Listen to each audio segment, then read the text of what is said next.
What's going on, guys? This is Rob, and in this video I wanted to have a discussion about a character who I consider to be largely underrated in the realm of Marvel Comics. And there's a lot of characters like this. There's a lot of guys who just don't get a lot of representation. They're in for a couple issues, they might even be in for a small storyline, and then they're never seen or heard from again. In this video, we're going to talk about a character named Graviton. Now, in order to understand what it is that Graviton can do, we have to understand the principles of gravity here in the real world so you can make a comparison and you can understand exactly where he stands and what it is that he's capable of. In the realm of quantum mechanics and physics, there is a theoretical particle called a graviton. Now, we don't know if this particle exists or not. There really hasn't been a lot of investigation done.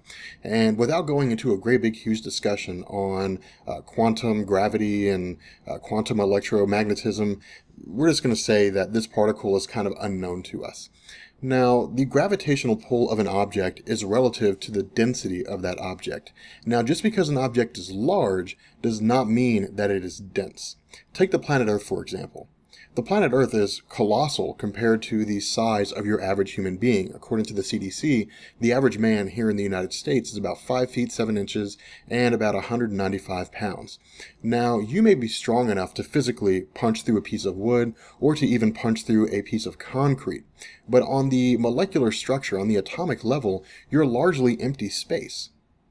Now, the Earth is exactly the same way. On the atomic level, the Earth is largely empty space, but if we were to remove that empty space and condense the Earth down to a point where the nucleus of every single atom and every single particle that composes the makeup of the Earth were crammed together, the density would be infinite. And the gravitational pull of the Earth would be infinite. In effect, the planet Earth would turn into a black hole. It would simply just rip a hole in space and time and just start sucking everything into it. Now, in the world of Marvel Comics, the graviton is held to be as an existing particle. In Marvel Comics, it's held to be absolute that this particle does exist. Now, because this particle is what creates gravity, or creates the gravitational pull of an object, Graviton is able to manipulate this, and so in effect he simply just manipulates gravity, and he's able to achieve a wide array of effects by manipulating gravity. He can decrease the gravitational pull of an object, even on himself, and effectively grant himself the power of flight. He can increase the gravitational pull of an object and make things heavier. He could take somebody and say, and increase the gravitational pull around them and only around them, so that instead of the Earth pulling them at 9.8 meters per second squared, the Earth might be pulling them at 100 meters per second squared, in which case they would just be completely annihilated. In addition to these particular attributes, he also has the ability to isolate a particular object and change its gravitational pull. There was an instance, I think, when he was battling the Avengers over New York. It was somewhere around, I think, the time that he returned after he was exiled into space, where he was fighting the Avengers, and he actually enhanced the gravitational pull around a rock, and it pulled all the Avengers towards the rock. Now, bear in mind, he's not by any means the most powerful Marvel character ever. But an ability to manipulate gravity, to me, puts someone near or extremely close to Omega level status. And the reason why I say that is because mutants who demonstrate the ability to alter the fundamental principles of the planet Earth are mutants who are for the most part considered to be Omega level. Storm, for example, has vast weather manipulating abilities. Iceman has the ability to remove heat from a particular area, with the result being absolute cold. I mean, cold is simply just the absence of heat. You can't really create cold. You can just take heat away from an object.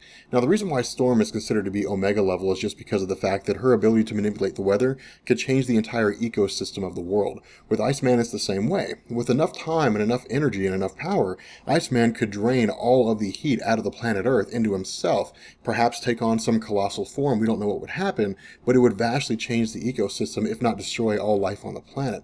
With a character like Graviton, who is able to manipulate the gravitational pull of the planet Earth, which kind of originates due to the density of the core of the planet, it's not entirely impossible for him to stop the planet from spinning.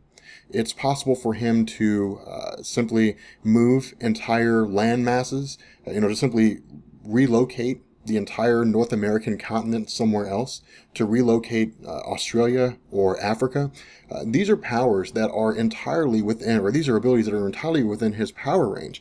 Now, despite that the fact that we have not seen him do that doesn't mean that he's not capable. With a character like Iceman, for example, we didn't know that he was an Omega level character until Emma Frost took over his body and pushed his powers to their extreme limits, in which case, once she was done, she backed out of his mind and said, this guy is incredibly powerful, he just doesn't know how powerful he is yet. And in fact, there was a point, I think, when Iceman asked Emma Frost to teach him how to achieve that level of power, and she said something along the lines of, you'll learn it on your own, in which case he went to Storm and asked Storm to teach him, how to control his abilities, more so than Xavier had, simply because their abilities are very, very similar. So the one thing to bear in mind here is that when it comes to a person or a mutant who, or even just an experiment gone wrong, like Franklin Hall, when it comes to someone who's able to manipulate fundamental forces of the Earth, it puts them on an extremely powerful scale, just because of the fact that they have the ability to theoretically eliminate all life on the planet at any one particular point in time. So, with that being said, I'm going to go ahead and bring this video to an end. Let me know what you guys think, and I will catch you guys later. Peace.